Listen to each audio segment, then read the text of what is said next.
Hadirnya COVID-19 menyebabkan transformasi di seluruh bidang, termasuk bidang pendidikan. Kebijakan Presiden terkait bekerja dari rumah, belajar dari rumah, dan beribadah di rumah seharusnya tidak membatasi diri kita untuk belajar efektif.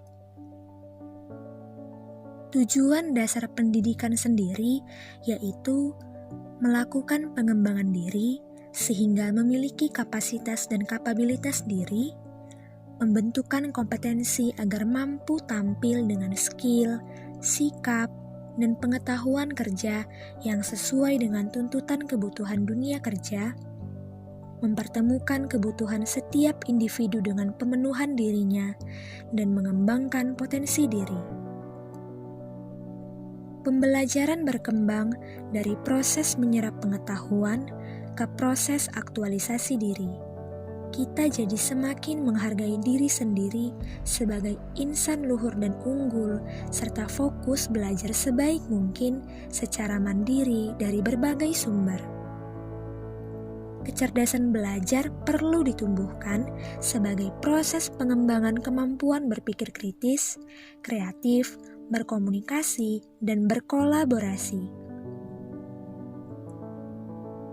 Pergeseran paradigma pendidikan terjadi dalam hal konteks pendidikan, tujuan pendidikan, pembelajaran, bahkan proses pengajaran.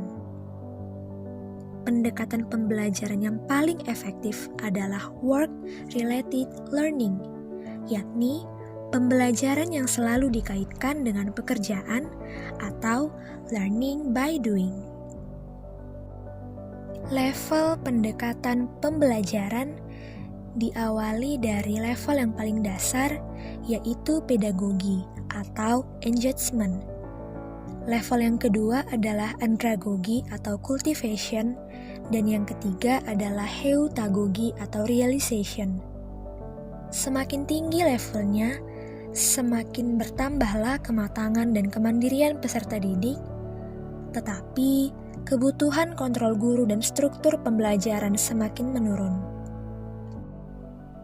Di era pandemi ini, transformasi pembelajaran dari model konvensional menjadi e-learning didukung oleh berbagai platform pembelajaran seperti Zoom, YouTube, Google Classroom, Google Meet, Microsoft Teams, dan lain-lain yang bahkan tersedia gratis. Ada 4 konsep diri yang harus dimiliki milenial saat ini. Yang pertama, critical thinking, di mana kita dituntut untuk kreatif dengan mengamati, meniru, dan memodifikasi. Yang kedua, communication atau komunikasi.